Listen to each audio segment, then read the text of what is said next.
Hi friends, welcome back to ES Appu tailoring. இந்த வீடியோவில் நம்ம என்ன பார்க்க போகிறோன்னா, நம்ம வந்து கழுத்துக்கு பைப்பிங் கொடுப்போம்ல, அந்த பைப்பிங் வந்து நீட்டாக எப்படி இந்த மாதிரி அந்த பிசிறு எதுவுமே வெளியே தெரியாமல் இன்விசிபிளாக நம்ம எப்படி கொடுக்கலான்னு பார்க்கலாம். இது வந்து நான் முன்பக்க கழுத்துக்கு கொடுத்துருக்கேன். இதே போல் நம்ம பின்பக்க கழுத்துக்கும் கொடுக்கலாம். இப்போ இதை எப்படி நம்ம பைப்பிங் தைக்கலான்னு பார்க்கலாம். ஃபஸ்ட்டு வந்து பைப்பிங் தைக்கிறதுக்கு நம்ம கிராஸ் பீஸ் தான் எப்போவுமே கட் பண்ணணும்.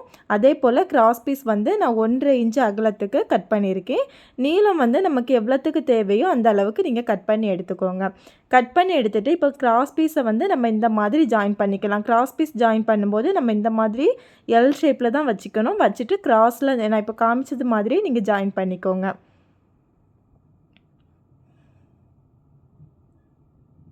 இந்த மாதிரி ஜாயின் பண்ணிவிட்டு இப்போ நம்ம விரித்து பார்க்கும்போது பாருங்கள், நமக்கு நீட்டாக ஸ்ட்ரைட்டாக வந்திருக்கு. இதே போல் உங்களுக்கு அந்த கிராஸில் இருக்கிறது கஷ்டமாக இருக்குன்னா நீங்கள் இந்த மாதிரி கட் பண்ணிக்கோங்க. ஸ்ட்ரைட்டாக கட் பண்ணிவிட்டு நம்ம 2 பீஸ்லேயுமே கட் பண்ணிக்கோங்க. கட் பண்ணிக்கிட்டு நம்ம வந்து எல் ஷேப்பில் வச்சுட்டு தச்சுக்கலாம். இந்த மாதிரி வச்சுட்டு நம்ம கிராஸில் ஒரு தையல் போட்டுக்கணும். இந்த மாதிரி தான் நம்ம வந்து கிராஸ் பீஸ் வந்து ஜாயின் பண்ணோம். கிராஸ் பீஸ் ஜாயின் பண்ணதுக்கு பிறகு எக்ஸ்ட்ரா அந்த துணியை வந்து நம்ம கட் பண்ணி விட்டுக்கணும். இந்த மாதிரி கட் பண்ணிக்கலாம். கட் பண்ணதுக்கு பிறகு நம்ம இதை எப்படி நம்ம தைக்கலான்னு பார்க்கலாம். கிராஸ் பீஸுக்கு நிறைய பேர் வந்து உள்ள த்ரெட்டு கொடுத்தும் தைப்பாங்க. நம்ம அந்த மாதிரி தைக்காமல் இப்போ நார்மலாக ஒரு பைப்பிங் எப்படி தைக்கலான்னு பார்க்கலாம். ஃபஸ்ட்டு இந்த கிராஸ் பீஸை வந்து நம்ம 2ஆக சரிசமமாக மடிச்சுக்கோங்க. இது நம்ம வந்து தனியாக இப்போ கிராஸ் பீஸ் வந்து வெளியே தெரிகிறது மாதிரி நம்ம வச்சு தைப்பாங்கள்ல, இன்விசிபிளாக இல்லாமல் நார்மலாக தைக்கிறது மாதிரி இருந்ததுன்னா நம்ம வேறு மெத்தடில் மடிக்கணும். அது நான் இன்னொரு வீடியோ போடுறேன். இதை வந்து இன்விசிபிளாக தைக்கிறதுனால நம்ம இந்த மாதிரி சரிசமமாக 2ஆட்டே மடிச்சிக்கலாம். மடிச்சுட்டு நமக்கு எந்த அளவுக்கு வேணுமோ ஒரு 1/4 இன்ச்சு அந்த அளவுக்கு நம்ம தையல் போட்டுக்கலாம். ஸ்ட்ரைட்டாக அந்த ஓரத்தோடு போட்டுக்கோங்க.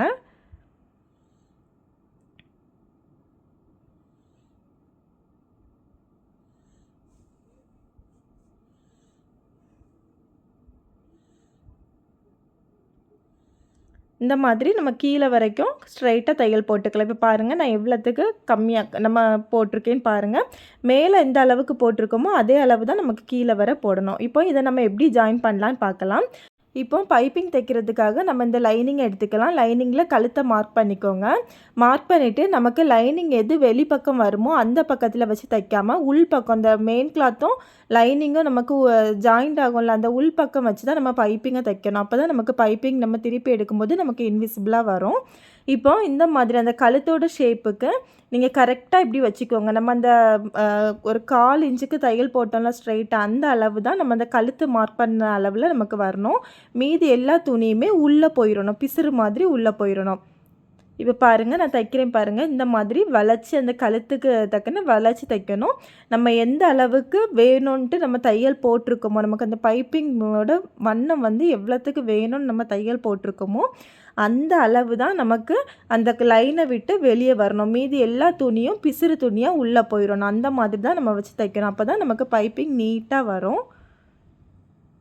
அந்த கழுத்துக்கு தைக்கணும் நம்ம வளைச்சி தைக்கணும். ஏன்னா கிராஸ் பீஸுங்கிறதுனால நமக்கு அந்த ரவுண்ட் ஷேப்புக்கு தைக்கும்போது கரெக்டாக நமக்கு சுருக்கம் இல்லாமல் வரும். அதனால தான் நம்ம பைப்பிங்க்கு வந்து கிராஸ் பீஸ் வந்து கட் பண்ணணும். இந்த மாதிரி வச்சு தைச்சாச்சு. தைச்சதுக்கு அப்புறம் நமக்கு இப்படி தான் இருக்கும் பார்க்குறதுக்கு. இனி இதை வந்து நம்ம மெயின் கிளாத்து கூட ஜாயின் பண்ணலாம். ஃபஸ்ட்டு வந்து மெயின் கிளாத்தை எடுத்துக்கோங்க. இது வந்து பிரின்சஸ் கட் ப்ளவுஸுங்கிறனால இந்த மாதிரி நமக்கு துணி இருக்குது. மெயின் கிளாத்தில் நல்ல பக்கம் எடுத்துக்கோங்க. நல்ல பக்கம் எடுத்துகிட்டு லைனிங்கை நம்ம எப்படி வைக்கணும்னா இந்த மாதிரி தான் வைக்கணும். அதுக்காக தான் நான் உள்ளே வச்சு தைக்க சொன்னேன். நமக்கு இன்விசிபிளாக வரணுங்கிறதுக்காக நம்ம உள்ளே வச்சு தைக்கணும். பாருங்கள், நமக்கு அந்த பைப்பிங் துணி மட்டும்தான் வெளியே தெரியுது. மீதி எல்லாமே நமக்கு உள்ளே போயிடும். நமக்கு அடுத்து தையல் போடும்போது ஈஸியாக இருக்கும். ஏன்னா பைப்பிங் நம்ம ஜாயின் பண்ணியிருக்கோம், அந்த ரவுண்ட் ஷேப்பு நமக்கு அப்படியே இருக்கும். அந்த தையலுக்கு மேலேயே நம்ம கரெக்டாக தையல் போட்டு எடுத்துக்கலாம். கொஞ்சம் கூட மாறாமல் அதே போல் தையல் போட்டு எடுத்துக்கோங்க. கொஞ்சம் பொறுமையாக போடுங்க. அப்போ நம்ம அந்த தையல்லேருந்து நமக்கு விலகாமல் கரெக்டாக அதே தையலுக்கு மேலேயே வந்துடும்.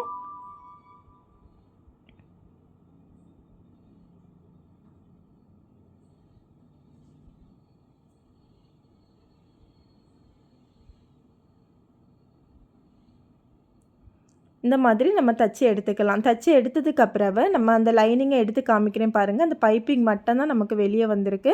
மீதி எல்லா பிசிறு துணியும் உள்ளே போயிட்டு நமக்கு நீட்டாக இருக்கும் பார்க்குறதுக்கு. இந்த மாதிரி நீங்கள் தச்சு பாருங்கள், உங்களுக்கும் ப்ளவுஸ் வந்து நீட்டாக வரும். இப்போ உள்ளே இருக்க துணியை வந்து நம்ம ஒரு 1/2 இன்ச்சு விட்டுட்டு நம்ம கட் பண்ணி எடுத்துக்கலாம். கட் பண்ணி எடுத்த பிறகு நம்ம இந்த மாதிரி ஒரு சின்ன சின்ன கட் பண்ணி கொடுத்துக்கோங்க. அது அது எதுக்காகனா அந்த ரவுண்ட் ஷேப் வந்து நமக்கு அப்போ தான் கரெக்டாக அழகாக வளைஞ்சி வரும். அதுக்காக தான் கொடுத்துட்டு இப்போ இந்த மாதிரி நம்ம மடிச்சிக்கலாம். மடிக்கும் போதே நமக்கு அந்த ஷேப் வந்து கரெக்டாக வந்துடும். இப்போ பாருங்கள், நான் பதிச்சு தையல் எதுவுமே போடலை, ஆனாலும் நமக்கு அந்த ஷேப் வந்து கரெக்டாக வந்திருக்கு பாருங்கள், நீட்டாக இருக்கும். இப்போ நம்ம தையல் எதில் போடணும்னா அந்த பைப்பிங் நம்ம தைச்சிருக்கோம்ல அந்த பைப்பிங்க்கு மேலே போட்டுக்கோங்க. பைப்பிங்க்கும் அந்த நம்ம மெயின் கிளாத் துணி இருக்குல்ல அந்த துணிக்கும் இடையில வர்றது மாதிரி நீங்கள் தையல் போட்டுக்கோங்க. அப்போ நமக்கு தையல் எதுவுமே வெளியே தெரியாது, நீட்டாக இருக்கும் பார்க்குறதுக்கு.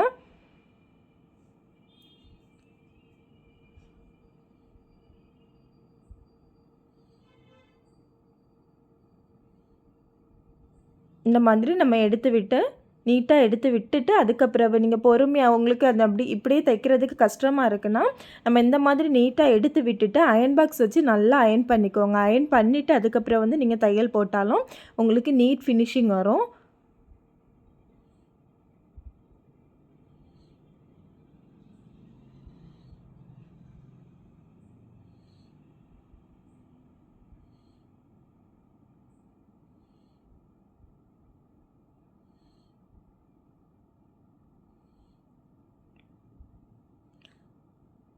இப்போ பாருங்கள், நான் தச்சு எடுத்தாச்சு. எவ்வளோ நீட்டாக இருக்குதுன்னு பாருங்கள். நமக்கு ரொம்ப அழகாக இருக்குது, நல்லா நீட்டாகவும் வந்திருக்கு. இப்போ நான் உள்பக்கமாக திருப்பியும் காமிக்கிறேன் பாருங்கள். எனக்கு அந்த பிசிறு துணி எதுவுமே தெரியலை, இன்விசிபிளாக நீட்டாக வந்திருக்கு.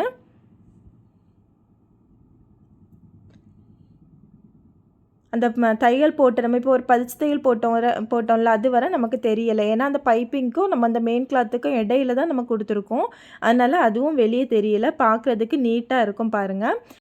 அடுத்து நம்ம வந்து லைனிங்கையும் மெயின் கிளாத்தையும் சேர்த்து சுற்றிக்கும் தையல் போட்டு எடுத்துக்கலாம். இந்த மாதிரி தான் நம்ம வந்து பைப்பிங் வந்து தைக்கணும். இன்விசிபிளாக தைக்கும்போது நமக்கு இன்னும் பார்க்குறதுக்கு நீட்டாகவும் இருக்கும். நமக்கு எந்த பிசிறு துணியுமே வெளியே தெரியாது. இதே போல் நம்ம த்ரெட்டு உள்ளே வச்சு எப்படி தைக்கலாங்கிற வீடியோவும் நெக்ஸ்ட் வீடியோவில் பார்க்கலாம். இதுதான் இதோட ஃபைனல் ஃபினிஷிங். நமக்கு பார்க்குறதுக்கு எவ்வளோ நீட்டாக இருக்குதுன்னு பார்த்தீங்களா? இந்த வீடியோ உங்களுக்கு பிடிச்சிருந்தா லைக் பண்ணுங்கள். என்னோடய சேனலை சப்ஸ்கிரைப் பண்ணிக்கோங்க. என்னோடய ஐடியா ஃபாலோ பண்ணிக்கோங்க. தேங்க்யூ. தேங்க்ஸ் ஃபார் வாட்சிங்.